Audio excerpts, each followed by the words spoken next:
नमस्कार मेरे प्रिय दर्शकों। हम सब पिछले कुछ समय से लगातार नोटिस कर रहे हैं कि लोग हार्ट डिजीज की वजह से बहुत कम उम्र में जान गंवा रहे हैं। पिछले दिनों खबर आई सलमान खान के बॉडी डबल्स यानी डुप्लीकेट की भूमिका निभाने वाले सागर पांडे की हार्ट अटैक से मौत हो गई। इन्होंने कई शानदार फिल्मों में सलमान खान के साथ काम किया था, जिनमें है कुछ कुछ होता है, बॉडीगार्ड और बजरंगी भाईजान जैसी फिल्में। इससे पहले राजीव कपूर, जिसे आपने राम तेरी गंगा मेली में देखा है, 58 की उम्र में हार्ट अटैक से मौत हो गई। पुनीत राजकुमार, कन्नड़ के सुपरस्टार, 46 की उम्र में कार्डियक अरेस्ट से मौत हो गई। सिद्धार्थ शुक्ला, बिग बॉस के सुपरस्टार, 40 की उम्र में हार्ट अटैक से मौत हो गई। के रिनाउंड सिंगर, 53 की उम्र में हार्ट अटैक से मौत हो गई। और राजू श्रीवास्तव, फेमस कॉमेडियन, 58 की उम्र में हार्ट अटैक से मौत हो गई। सब के सब हार्ट अटैक, कार्डियक अरेस्ट और हार्ट फेल्योर के शिकार हुए। असमय काल ने निगल लिया। इसमें सभी जिम जाने वाले लोग थे। क्योंकि मैं खुद हेल्थ कॉन्शियस हूँ, तो मुझे जानने की बेचैनी हुई कि आखिर क्यों और कैसे उनके साथ ऐसा हुआ और हमें कैसी सावधानियां बरतनी चाहिए अपने जीवन को स्वस्थ और सुरक्षित रखने के लिए। और मैंने लगातार कई दिनों तक इस पर स्टडीज और रिसर्चेज किए हैं, जो मैं आप सबों से यहाँ शेयर करने जा रहा हूँ, जिससे आप अपने जीवन को पहले से समझ सकें और संभाल सकें। इस वीडियो की हर बात आपके जीवन से और जीवनचर्या से जुड़ी है, जिसे आप देख और समझ कर अपनी जीवनचर्या में थोड़ा बदलाव करके खुशहाल जिंदगी जी सकते हैं और स्वस्थ रह सकते हैं। तो आइए हम पहले इनमें से राजू श्रीवास्तव की असमय मृत्यु के कारण को समझते हैं और फिर क्यों ऐसा हुआ और कैसे इस प्रॉब्लम से बचा जा सकता है, इस पर बात करते हैं। राजू श्रीवास्तव, जो अपनी हर अंदाज से हमें हंसाते रहे, चाहे वो अमित जी की आवाज़ की कॉपी करके डायलॉग सुनाना हो, या गांव के गजोधर बनकर मध्यम वर्गीय परिवार के जीवन को प्रस्तुत करने का हो, या फिर लालू जी के स्टाइल में खुद को पेश करने का हो, हम सब सुनते ही खिलखिला पड़ते हैं। पर इस तरह करोड़ों करोड़ लोग को हंसने के लिए मजबूर कर देने वाले राजू श्रीवास्तव वास्तव में मेजर शारीरिक कठिनाइयों को झेल रहे थे। फिर भी अपने काम, अपनी पैशन से किनारा नहीं किए। उनका हार्ट लगभग 90% पहले ही ब्लॉक हो रखा था, जिसके लिए उनकी 3 बार एंजियोप्लास्टी हो चुकी थी और 9 स्टेंट हार्ट की सिराओं में डाल चुके थे, ताकि रक्त प्रवाह सही से सीने में होती रहे। पर क्या आपको पता है, सामान्यतः 1 या 2 स्टेंट बिठाना ही बहुत ही कठिनाइयों से भरी प्रक्रिया होती है और बहुत रुपए खर्च करने पड़ते हैं। और इन्होंने 9 स्टेंट लगवा रखी थी और 10वें की तैयारी हो रही थी, तो आप उनकी क्रिटिकल हालत की हद समझ सकते हैं। और ऐसी हालत में एक दिन ट्रेडमिल पर दौड़ते दौड़ते उन्हें हार्ट अटैक आया और 40-45 दिनों तक लगातार एम्स में ट्रीटमेंट के बाद भी वो आखिर हमें अलविदा कह गए। अब आप समझिए हार्ट ब्लॉकेज होता कैसे है। यह हार्ट ब्लॉकेज ही हार्ट अटैक, हार्ट फेल्योर और कार्डियक अरेस्ट का मूल कारण है।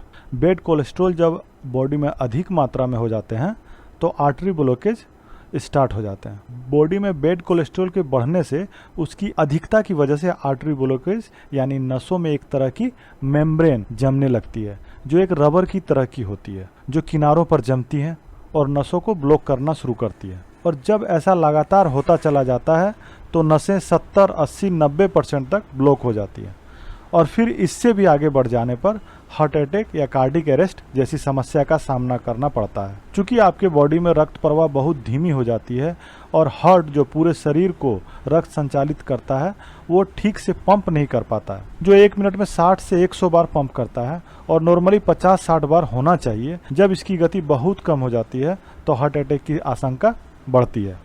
अब मैं आगे आपको बताऊंगा बैड कोलेस्ट्रॉल शरीर में बढ़ता कैसे है, लेकिन इससे पहले इसकी पहचान बताता हूं कि कब आपको समझ जाना चाहिए कि आपके हार्ट में ब्लॉकेज की समस्या आ चुकी है। जब आपको महसूस हो कि आपकी बॉडी थकने लगी है बिना बहुत परिश्रम किए, चलते चलते आपकी सांसें फूलने लगी है, सीढ़ियां चढ़ते वक्त 2 मंजिले पे पहुंचते ही सांस लेने में कठिनाई हो रही है, सीने में कभी कभी दर्द सी महसूस होती है, सीने में जकड़न सी है, हाथों में तनाव या दर्द, भारी सामान उठाने पर सीने में दर्द, बार बार पसीना आना या कभी कभी बीपी का बढ़ना, सुस्त रहना या भारीपन महसूस करना, पैरों में दर्द रहना, थकावट महसूस करना, खाना खाते वक्त सीने में जलन सी महसूस करना। ये सारे लक्षणों में से कोई भी जब आप अपने अंदर अक्सर महसूस करें तो आप समझ सकते हैं कि यह हार्ट ब्लॉकेज की समस्या है। जब हार्ट ब्लॉकेज की पहचान आप खुद कर लेते हैं, इसके बाद अगर आप डॉक्टर को दिखाते हैं तो वो आपको एंजियोग्राफी की सलाह देंगे, ताकि ये पता किया जा सके कि कितना % ब्लॉकेज है। फिर वो एंजियोप्लास्टी की सलाह देंगे और ये दोनों प्रक्रिया, जैसा कि मैं आगे बता चुका हूँ, बहुत कष्टदायी है और खर्चीला भी है। यहाँ तक कि टेस्टिंग के दौरान आपकी मौत की आशंका से डॉक्टर पहले से ही आपसे साइन करवा लेते हैं कि वो इसके जिम्मेदार नहीं है। और इस इलाज का असर ब्रेन पर भी पड़ता है और लंबे समय तक आपकी बुद्धिमत्ता धीमी पड़ जाती है, क्योंकि इस ट्रीटमेंट से ब्रेन के कई सेल्स मर जाते हैं। सिर्फ टेस्टिंग यानी एंजियोग्राफी के दौरान एक तार आपके शरीर के नीचे से शिराओं को चीरते हुए सीने तक ले जाया जाता है ताकि कितना ब्लॉकेज है पता किया जा सके, और ये प्रोसेस आपके शरीर को सुस्त कर देता है। इसलिए ये बेहतर होगा, अगर आप कोई क्रिटिकल कंडीशन में नहीं है तो ब्लॉकेज की परसेंटेज जानने की ज़रूरत नहीं है। आप नेचुरल तरीके से भी इस ब्लॉकेज को ख़त्म कर सकते हैं।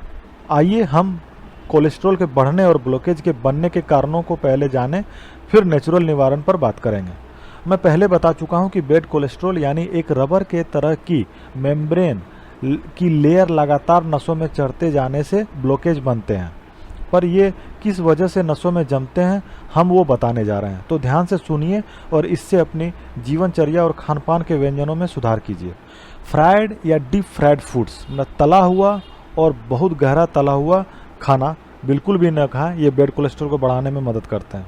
प्रोसेस्ड पैकेज्ड फूड, महीनों तक बंद डिब्बे और पैकेट के खाने जो केमिकल देकर बने होते हैं बिल्कुल भी न खाएं। Cakes, pies and pastries bad cholesterol को बढ़ाने में मदद करते हैं, तो बिल्कुल न खाएं। कुकीज़ एंड बिस्किट्स केमिकल दिए हुए बंद डब्बों में, पैकेट्स में होते हैं जो महीनों पहले बंद पैकिंग किए हुए होते हैं, तो आप बिल्कुल भी न खाएं, ये बैड कोलेस्ट्रॉल को बढ़ाने में मदद करते हैं। मार्गेराइन और बटर सब्स्टिट्यूट बैड कोलेस्ट्रॉल को बढ़ाते हैं। वेजिटेबल शॉर्टनिंग बैड कोलेस्ट्रॉल को बढ़ाने में मदद करते हैं। Product with hydrogenated oils, chips, package snacks, baked foods, coffee, creamer, pastry, cakes, popcorn, burger, Kurkure, chips, fast food, French fries, pizza, इस तरह के खाने बिल्कुल भी न खाएं। ये बैड कोलेस्ट्रॉल को बढ़ाने में बहुत मदद करते हैं और इससे आपके ब्लॉकेज को बढ़ने में मदद मिलती है, तो आप ऐसे भोजन बिल्कुल भी न करें। आइए अब बात करते हैं हार्ट ब्लॉकेज के निवारण के उपायों के बारे में। पहले मैं बता चुका हूँ डॉक्टरी इलाजों के बारे में, जो है एंजियोग्राफी, फिर एंजियोप्लास्टी या बाईपास सर्जरी है। बाईपास सर्जरी मुख्यतः डायबिटिक पेशेंट के केस में होता है। अब यहाँ हम कुछ नेचुरल उपायों के बारे में बात करेंगे, जिससे आप अपनी दैनिक जीवन में बदलाव करके 1 से 3 महीने में ब्लॉकेज ठीक कर सकते हैं। एवरीडे 20 से 25 मिनट एक्सरसाइज, साथ ही दौड़ना या टहलना कर सकते हैं। 5 से 10 केजी वेट कम कर लेने पर 10% तक ब्लॉकेज रिड्यूस हो जाता है। प्राणायाम 10 से 15 मिनट प्रतिदिन करें। ब्रेकफास्ट में अपने वजन का 1% फ्रूट, यानी अगर आपका वजन 70 केजी है तो 700 ग्राम तक फ्रूट खाएं। इसमें विटामिन सी प्रोडक्ट हो तो और भी बढ़िया है। ऑरेंज, मौसमी, लेमन, नीले कलर के फ्रूट्स बहुत ही फायदेमंद होते हैं। Berries, beets, cabbage, kiwi. Dry fruit में नट्स एंड वॉलनट्स, अखरोट, बादाम, पिस्ता, peanut, almonds etcetera. And vitamin B5 भी रिड्यूस करने में बहुत सहायक है।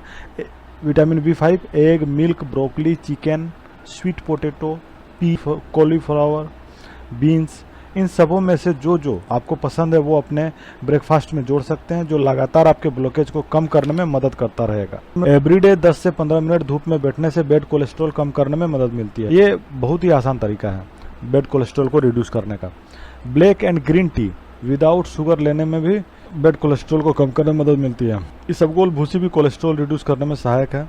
ग्रीन इलायची 2 से 3 दाने प्रतिदिन चबाने से बैड कोलेस्ट्रॉल रिड्यूस होते हैं। खाने में वेजिटेबल की मात्रा अधिक हो और भोजन में काला जीरा या ब्लैक क्यूमिन का प्रयोग ज़्यादा करें, वो बैड कोलेस्ट्रॉल को कम करने में मदद करती हैं। बार्ली एंड ओट्स भी खाना बहुत फायदेमंद है।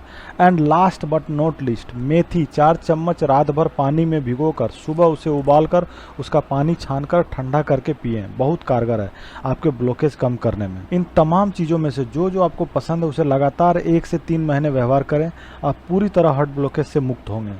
बस एक्सरसाइज या रनिंग और प्राणायाम में चुनाव न करें, दोनों ही कर लें, ये जितनी ही देर आपसे संभव हो। बस आपके खुशहाल और स्वस्थ जीवन की कामना के साथ जल्द ही मिलते हैं अगली वीडियो में। इसे सब्सक्राइब करना न भूलें अगली मुलाकात के लिए।